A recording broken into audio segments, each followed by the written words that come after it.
why did I get the Galaxy Watch 6 Classic LTE 43mm?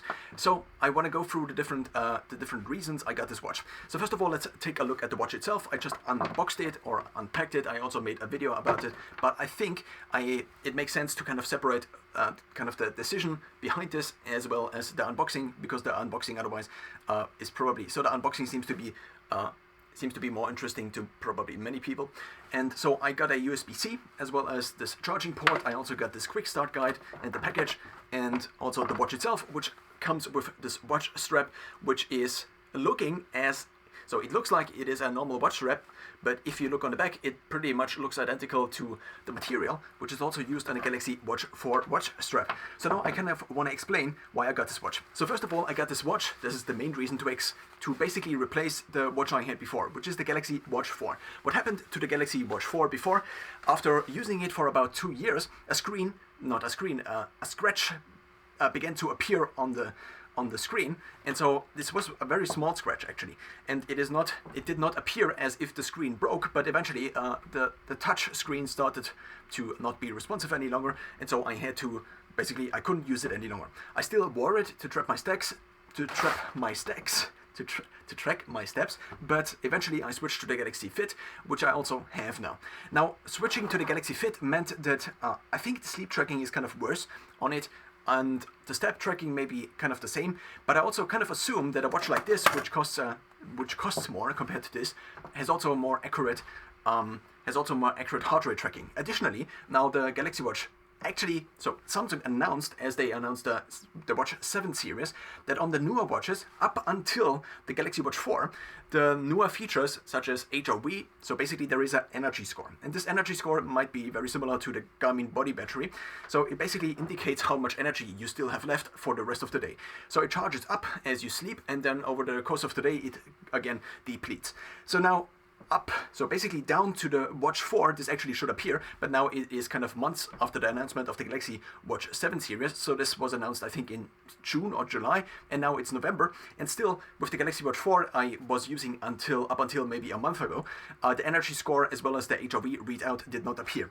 Now, in previous watches, on the Galaxy Active 2 as well as on the 3, I also assume, and also on the 4, the watch already was capable of reading HRV, but Samsung did decide to basically bury this HRV reading in the stress. So the stress, as I at least read it online, on Samsung did basically include the HRV reading, but it didn't give you the HRV score.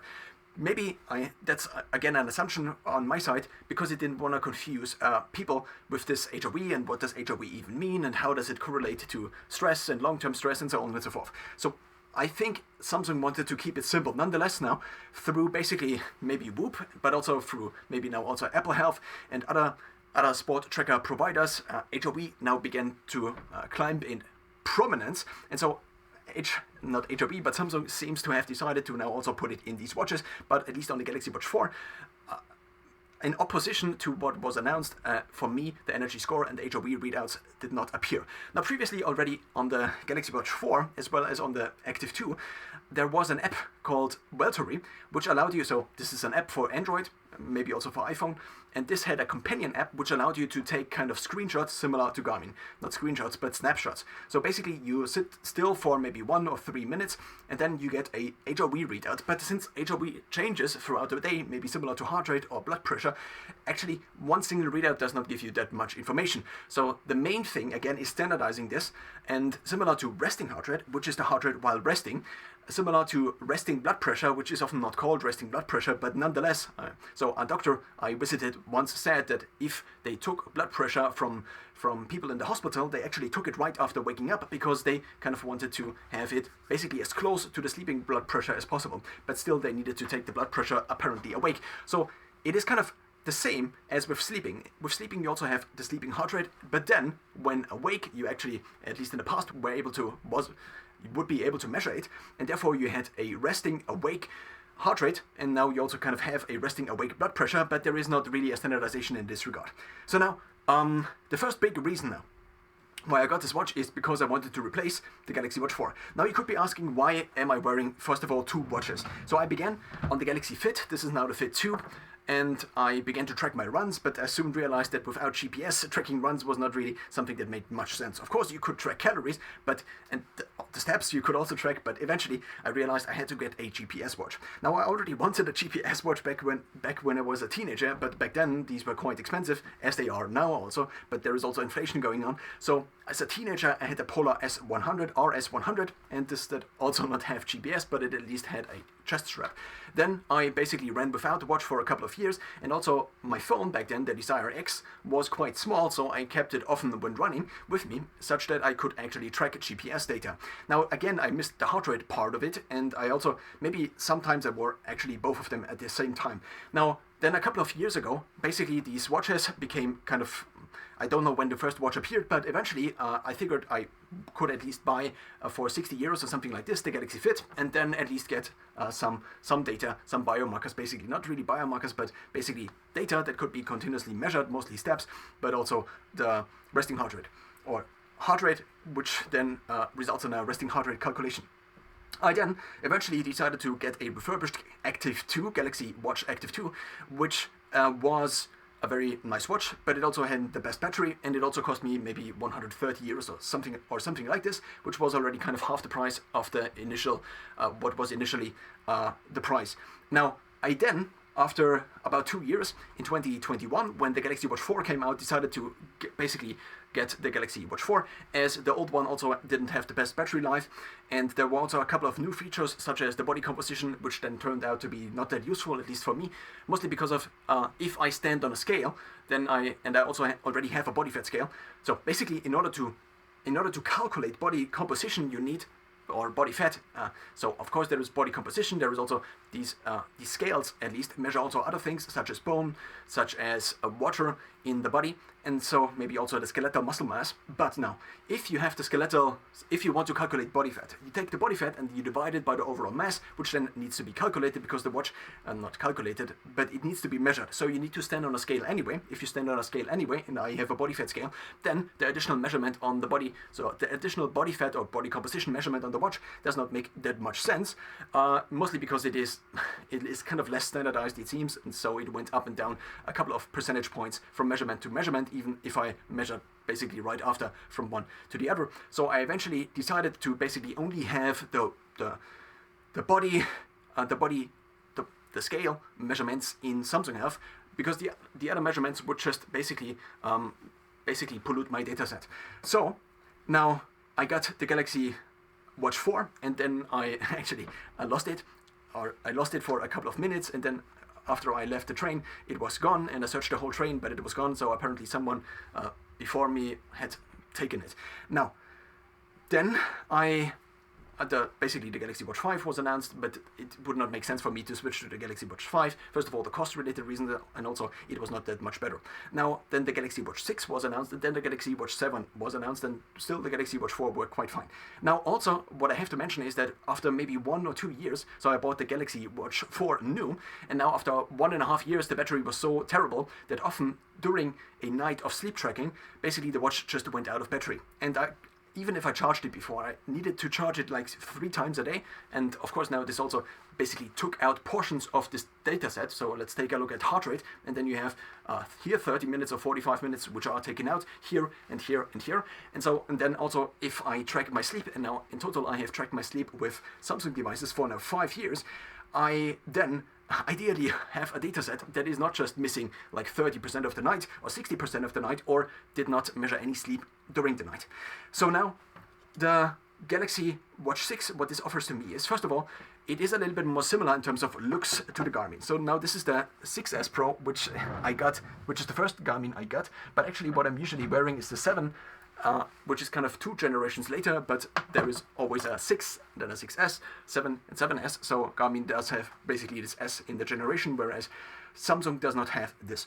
Now, the Phoenix 7S Pro offered a couple of other things compared to the Samsung watch. So eventually I realized that if I wanted to kind of professionally track my sport, I needed a Garmin watch. If I, for example, synchronized data from my Samsung watch to Strava, then I had sometimes ridiculous numbers in there, such as, okay, For a kilometer, I just took 2 minutes. So for a kilometer of running, I just took 2 minutes, and then it would be so. Apparently, the sampling rate from a Galaxy Watch, at least back then, compared to a Garmin, was that the Galaxy Watch sampled every 5 meters a GPS data point, whereas the Garmin already sampled every 1 meter. At least that's kind of what I remember. And also the synchronization did not work properly, so I eventually realized or decided, or basically I got a Garmin watch, which again was a refurbished one, which was this one. Now, since I got the Garmin, I now hate the Garmin, but the Garmin also didn't fulfill all of the functions the Galaxy Watch had. The Galaxy Watch is also a smartwatch, whereas the Garmin is not a smartwatch. To a certain extent it is a smartwatch, but the notification feature, so you can have notifications, and you can also check off notifications. I use this, for example, for habit tracking. So I do have a habit tracker, and at a specific time of the day I check whether I have... Did you take your supplements, for example? It's a question that appears in my notifications, and up to 24 notifications can also be sent to the watch. Maybe it is more, but there seems to be a limit per app on Android that only 24 notifications at one point in time are allowed. So 24 notifications appear on here, and then if I am somewhere and these notifications are synchronized with my phone and also there's a connection, I can check them off. So apart from this, and also if there is a call, you can also kind of have it on there. And also the calendar synchronizes to a certain extent. But what mostly distinguishes, I think, these two watches is that this here is kind of a mobile phone on my wrist. Now, I can pay with this, and because now it does not require my phone because it has LTE built in, I actually can pay with this. Whereas with this, if I'm on a run and I wear this and I don't have my phone with me, then obviously I cannot really use this to pay. So Garmin Pay, while it sounds nice, is basically... It's not impractical. Of course, you can still use it, and if you have your phone in your pocket, then you can, in theory, pay. I actually never tried it, but this here is kind of another level of security, I would say. So it offers the security in a couple of different ways. So first of all, I do have a secondary phone which is on my wrist. So if I'm out on a run, yesterday for example, I ran at 6 degrees Celsius in a tank top and shorts and barefoot shoes, and I had gloves on.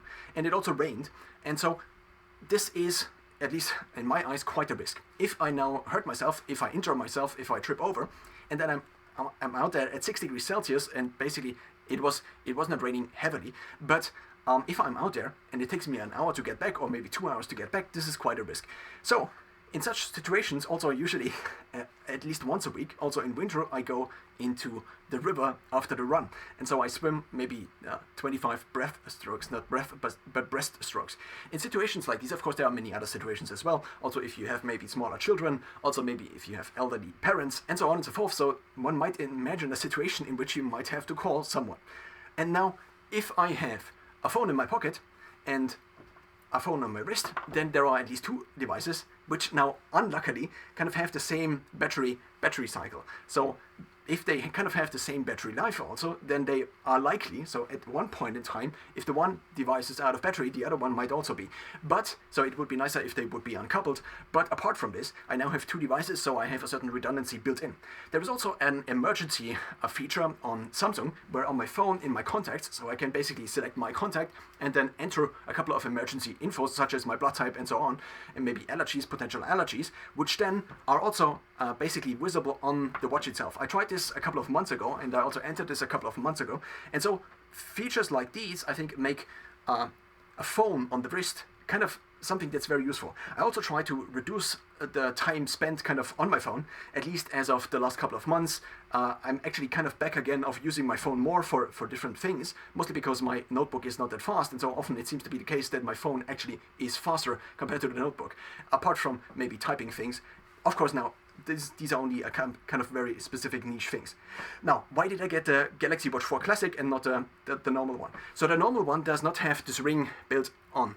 And now the ring is basically an additional physical interaction point. So otherwise you only have these two buttons. If you have these two buttons, then you can also only use these two buttons. Compared to the Garmin, for example, this Garmin has 5 buttons, and the 5 buttons are actually quite useful. Now the Garmin also does have touch, but in total, I would say, since I got this Garmin, which is now maybe 11 months ago, I basically in total maybe ever used the touch for a total duration of maybe 10 to 15 minutes, because I am just relying on the buttons. And the buttons are just much quicker, and also maybe there is a certain expectation that if you press a button, it cannot take 10 seconds until the button press is realized by the device, and then also it does something. So it seems to be the case. Of course, now the Garmin watch is also not the fastest. So if you just switch through basically the widgets here, you can already see kind of, if I go through this, it's already lagging, which is not the best. But on the Galaxy Watch 4, it was also kind of similar to this. I also had this idea once that what if I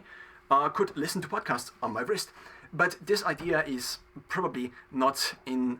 So there are certain limitations. So battery life, processor, maybe also linked to battery life, and also maybe the storage. And it seems that currently it does not really make sense to play music or even podcasts on a device like this.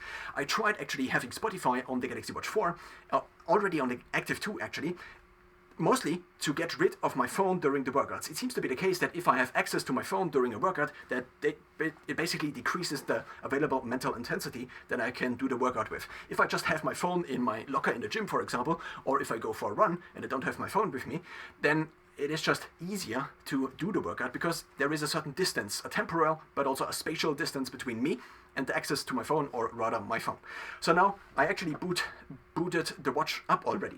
So now, in addition to this being a phone, this also now serves as not only, so this is basically merging, it is kind of a middle point in between my phone in my pocket, my activity tracking device, which I do track activities only on this device. But nonetheless, I found a way to synchronize these activities to Samsung. So I still can continue to have my activities in Samsung, even though some metrics are not calculated properly. So if I track my run, as I yesterday did, for example, on my Garmin watch, then the run is synchronized by an app called Health Connect to, not an app called Health Connect. Health Connect also exists, which is kind of the merger, not the merger, but it is an app made by Samsung and Google in order to synchronize their services, Google Fit and Samsung Health.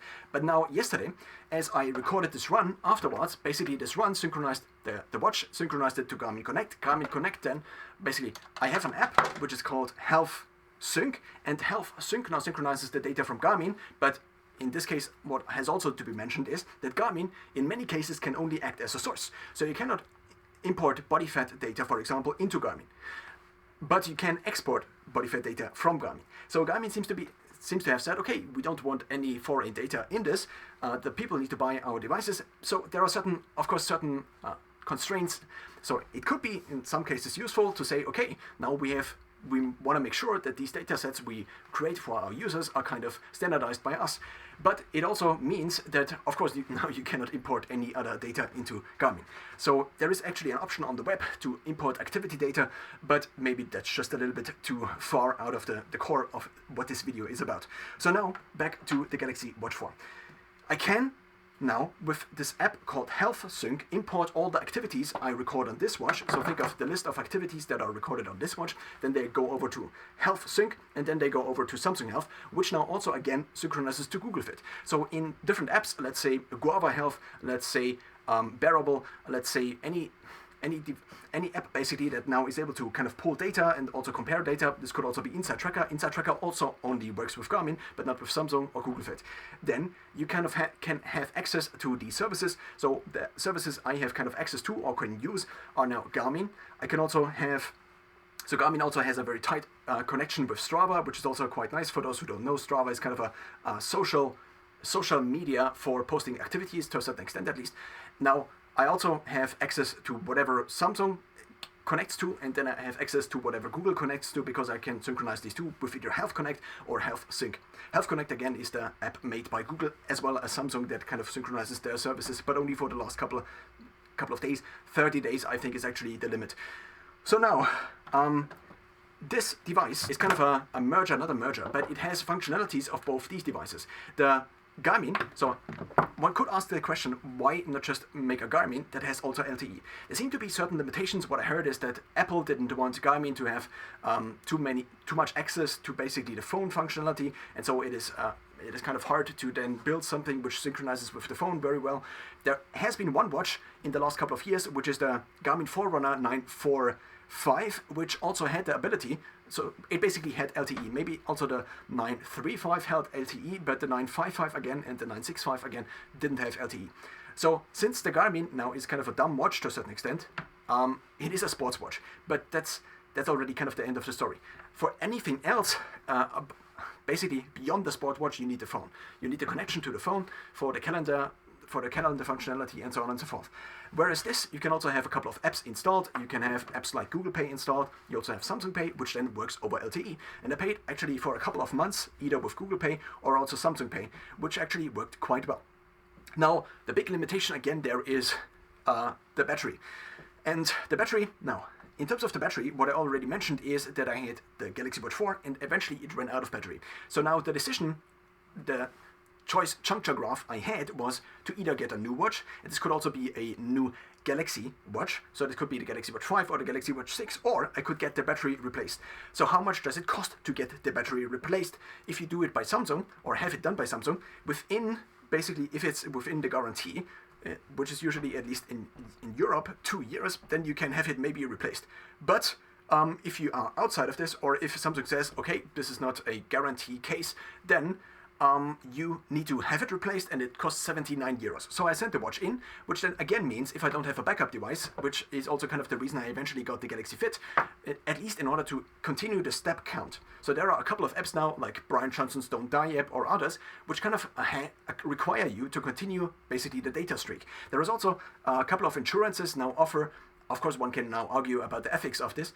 If you have a certain group of people who are healthier, which then basically prove that they are healthier, of course now this goes to the disadvantage of people that are not supplying this data. But there are now a couple of insurances which also allow you to basically upload fitness data and then get benefits out of this, which of course now, because there is it's kind of a fixed sum game, a zero-sum game one could say, is basically the disadvantage then of all the people that don't supply this. So it's kind of actually maybe something that's ethically not very thought through, at least if I would opt into something like this. Now, I then eventually got the battery replaced on the Galaxy Watch 4. I think it took like maybe 2 weeks, maybe 3 weeks, and within this time period I then didn't have such good sleep data. I also kind of asked myself the question whether it actually would make sense to now have this data set, which was recorded on the Galaxy Active 2, then on the Galaxy Watch 4, and now to pollute this data set again with a device that is probably lower in terms of measurement quality, like the Galaxy Fit 2. And this is still a question I have, but I couldn't do anything else apart from maybe buying a second watch. So I think now, also this is also the reason why I now still have the 6S Pro. If the 6S Pro being the Garmin. So this is kind of the first Garmin I got, and now have the 7. I now do have the 7S Pro. So if now one of these devices fails, I still have the other device, and if I go for a run, I still can continue the dataset and all of these calculations that are based on this. And now I have an app which is called Guava Health. It's not my app, but I began using it, and I can there display data from the last 5 years. So now I can basically have a sleep duration calculation of how much sleep at least these devices have recorded for the last 5 years for me. And every single data point that is lost is basically skewing this and basically making it less interpretable, because it's just data that is not very consistent. Every time a watch like this goes out of battery in the middle of the night, every time the Garmin every 4th day doesn't track my sleep properly, this goes all basically into these calculations, and then the data is not very interpretable. But to answer questions like, okay, how much protein do I actually need? I could track my protein, and for a couple of years, or for a couple of days, and or for a couple of weeks, it doesn't matter really. Of course, tracking is very time intensive. And then I could just ask the data, what does my body prefer? So I kind of am in conversation with my subconscious to a certain extent, and then my subconscious dictates to a certain extent what I'm actually eating, and then I can basically enter this into a database, and then over the long term basically just spit out the averages. How much protein do I need on average per day? And so I think I took a look at this, and from all basically the tracked meals I ever had was that the protein average for the day was, I think, around 180 grams. And this I can also do for sleep duration. This I can also do for so many other things. And so there are also, I think this is a kind of a very interesting field which is kind of emerging, which is just data science on health. So basically applying data science principles like correlations again to health. Now, of course, health has been doing this, or medicine has been doing this for quite a while, but it has not really been accessible to people like me. So what I now can see is on app Guava Health, for example, I can relate body fat measured on my Garmin Index S2 with blood pressure. And then I can see, okay, if I have higher body fat on days on which I have measured higher body fat, which also has a certain error built in, so maybe 1 to 2%, it goes up and down on the Garmin Index S2, at least it seems. So now I can basically automatically have a correlation calculated, and it seems to be the case that my blood pressure, my systolic blood pressure, goes up a couple of points if on days. So basically the data is separated, so there's a threshold which is automatically calculated, which in the case of body fat was 14.8%. All of the days are separated into two groups, and the two groups are then basically compared, and on the group where I had body fat that is higher than 14.8, I had a higher blood pressure compared to the group which is lower than 14.8. So now, how does again the Galaxy Watch 6 fit into this? The Galaxy Watch 6 fits into this to a certain extent in the following way. I do measure now blood pressure also on Garmin, mostly because it synchronizes automatically, whereas before I had a Bluetooth device. The device actually synchronizes not to my Wi-Fi, but to my phone, which also now I use as a Wi-Fi spot. So the phone I'm recording on, I'm using as a Wi-Fi spot because I couldn't set it up with the Wi-Fi spot I'm using because I'm living. So the Wi-Fi is supplied by basically my the apartment building. So now, in terms of blood pressure, I can measure the blood pressure also on here, which also means if I'm traveling, I can measure the blood pressure on here. The Garmin Fenix 7S Pro and also the 8 does not have blood pressure measurement on there. Now, I can also have ECG measured on both of these devices, which again means I have just a redundancy in terms of the data. If I now have a sleep duration of 3 hours for the last night, but I kind of know that I slept actually 6 or 7 hours, then I can go to the other data set. But it has been also possible, at least in Brian Johnson's Don't Die app, if there are two sleep records, and one is 2 hours and the other one is 6 hours or 7 hours, then in this case, at least in Brian Johnson's Don't Die app, so that's a social media app that tries to gamify kind of health optimization to a certain extent, the algorithm then takes the better measurement, which is kind of very nice for me, because if I have two data sets, then they always kind of level each other up. But this also means for me that I have now in total a more complete data set, because if one of these devices fails, I then can take a look at the other device as well. So I got the Galaxy Watch 6 and not the Pro because it offers the smaller version. I don't want this to be very big on my wrist. This is already weighing 71 or 73 grams with the strap, which I measured a couple of days ago, and this I think is around 60 grams. So now this is actually a little bit heavier, which was kind of surprising. I also got this because it, in addition to the two buttons, it has this here built in.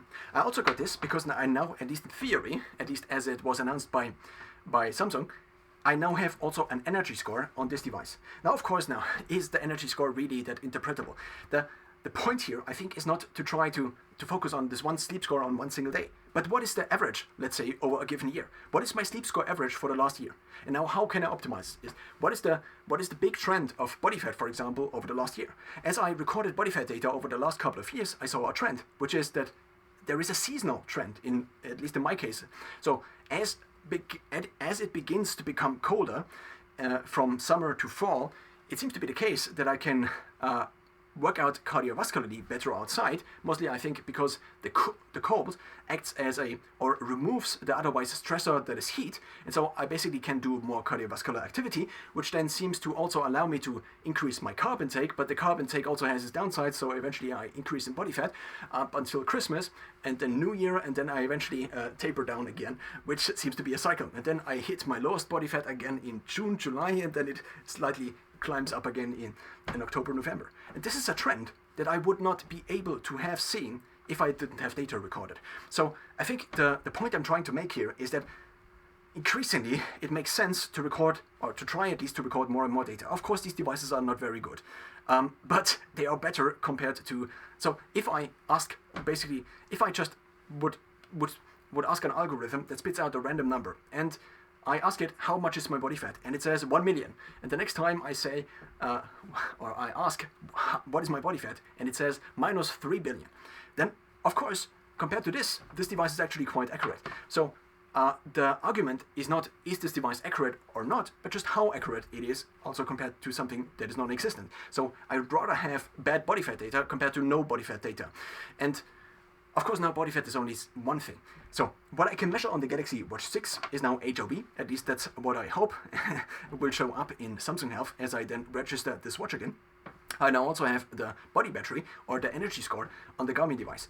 I now also have, maybe in the future, or that was also something I was hoping, that eventually maybe these devices, and apparently Samsung and Apple have been working on this for years now, that these devices could actually measure blood sugar. Up until now, the only way to continuously measure blood sugar is with a needle that you usually stick in your upper arm, in your triceps, and not directly in your triceps, but they basically, it then is able to measure continuously not blood pressure, but blood sugar. And so this is kind of the only way to have this data available, at least as of now, but these devices are quite expensive. So a sensor like this costs around 100 euros if you buy it kind of like this, just one sensor, and then it only lasts for 14 days or something like this. So not very viable for most people. But a watch like this, if it could calculate, or at least approximate body fat, would be, not body fat, but blood glucose, it would be something that is very useful.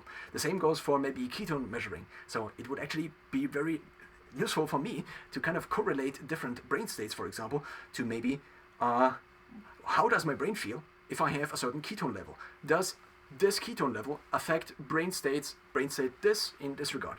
There are also a couple of other devices. There is a continuous blood pressure monitor made by brand Actia. There are also a couple of EEG devices which can measure brain activity, or at least approximate brain activity based on the blood flow, basically on the outer scalp. And so this was kind of a missing piece, because so there's maybe also something else I have to mention. Why did I not get the Galaxy Watch 7?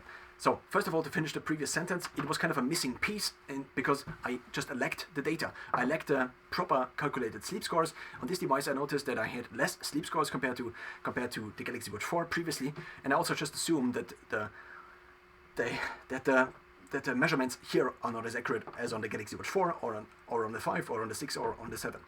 So now I also have kind of a visual symmetry with both of these watches on my both wrists. Now, unluckily, this is now a little bit heavier compared to the other one. So if running for a long distance, I think it also, in terms of symmetry, there would be an argument to be made that you eventually begin to, if one device is really heavy compared to the other one, or if one device is heavier compared to the other one, you, I think, eventually just notice this, and maybe there is a symmetry then that results out of this. Now, the 7, one of the big reasons I didn't get the 7, so there are two big reasons. The first big reason is that the 7, it obviously costs more. So if I get an older device like this here, then this would have cost me new 265 euros. Now, used, it would have cost me 140 euros or 135, but I sent back the used one because it had this crown which did not work properly. But now this crown actually works properly. And for the first couple of hours, I did not really know what to do, and I rotated the crown again and again. And should I send it back? Maybe I should send it back. I have to send it back and maybe get another watch, because this is a watch I would want to keep for the next couple of years. And so also as a backup watch, because ideally then I would again have a backup watch. I do have now two phones. If I lose my phone, I immediately have access to another phone. Just think of banking apps, just think of all the things that are now authenticated with the phone. And now, to a certain extent, this argument I think also applies with the watches. So now I keep two watches, even though of course now there's a price attached to this. And ideally then I would also have the Galaxy Watch 6, and maybe then I get the Galaxy Watch 8, and I would switch these devices kind of as a backup device, because there is also a time when I need to charge these devices. And ideally, so the Whoop, for example, has a charging puck, which is wireless charging that goes basically on the outside of the device, but these devices don't charge like this. So if I am really trying to keep my dataset consistent, then ideally I would just switch the watches, switch to the older version of the watch that ideally is still somewhat as accurate as the newer version, and then switch back to the main watch again. So to conclude, now there is one other thing I wanted to also mention, which is that the newer watches, the Galaxy Watch 7 doesn't sell in black, and as it might be a little bit obvious by the color choices here, I have decided for quite some time, or tried to basically implement this policy of just buying things in black. Why? Because if I resell things in black, it seems to be the case that black is kind of the most commonly traded color. And so if I resell devices, or also if I buy a device, then if I have just by standard black, then I have a higher chance of reselling. So basically I operate on less of of a cost loss, or not a cost loss, but a price loss or a money loss. If I have devices that are black, for example, because I then can resell them at a higher price, or I can also purchase them at a higher price. And also just I wanted the visual aesthetics for the watch to be black, to fit basically within all of the other things I have. Now, the newer watch does have a couple of more sensors. It actually has way more sensors. I think it also has a purple light built in. So this would be the Galaxy Watch 7. There also is now the Pro version or the Ultra version of the Galaxy Watch. But I have also the small versions of these watches. So this is, I think, maybe also 43 millimeters. This was called 43 millimeters. I think the Galaxy Watch 4 was 42 millimeters. That's, I think, the diameter of the screen. And so this was also something I wanted. Ideally, or the ideal, I think, is to have a device like this, maybe in the future, that is just sitting on the wrist and that is tracking the things, but is also showing the time. And the time showing is also something that has been available now on this device, also because of the different screen technology. So I can have basically also the seconds displayed on the Garmin, which I couldn't really otherwise find a solution for, because previously I used a watch like this, a Casio, which had seconds that are displayed continuously, which I kind of rely on also for workout timing and so on and so forth. So this serves the purpose of mostly activity tracking and kind of more accurate activity tracking. And with this device, with the Garmin Fenix 7S Pro, of course now there's the 8S Pro out, I basically have access to the same devices as the most pro athletes in the world. Of course they might have a body temperature sensor made by Core, for example. They also might do lactate testing. But this device now, at least in terms of a fitness tracker and a sleep tracker, is kind of the best of the best. And now on the Samsung side, this is kind of just the best smartwatch, I would say. Maybe not only on the Samsung side, but maybe also on the overall Android side, this might still be kind of the best smartwatch. So I do have an activity tracker, and this serves also maybe as a backup activity tracker, but I don't use it as an activity tracker so much any longer. Now, what I maybe also have to mention is that the Garmin has just a broader variety of activity tracking. I can actually have my sets. I can create a program, which is basically my entire workout program in a gym. So this could be a full body program, and then I can have 30 seconds for this, and then the watch also shows me this, which at least up until recently has not been available on the watch like this, on a watch like this, which would be a Galaxy Watch. And so I found this to be very, very helpful. I'm very glad that I made this switch to Garmin, even though I didn't really switch. I just basically added a secondary activity tracking device to me, and now I'm wearing two watches. Now there might be people that additionally wear a Whoop or wear an Apple Watch and a Whoop, but of course if you wear a Whoop and you also want an emergency phone on your wrist, then you have to have something in addition to the Apple Watch. Not the Apple Watch, but the Whoop. There is also an argument to be made, I think, to have maybe in the future a device which could unlock bikes, for example. So if I'm on a run and I have to get back, then it would be nice if I would have to rely on my phone to book bikes in the city, for example. But if a watch could also do this, so maybe this is something that in the future is possible. What I also used this watch for, and this is also something I couldn't really do on the Garmin, if I'm on a train and I want to have my QR code of my train ticket, then what I often did, if basically my phone battery is also going out, I actually had my phone batteries replaced also, but I just basically upload the screenshot also onto this device. And this then also maybe, at least in the case of the case, now serves as a backup.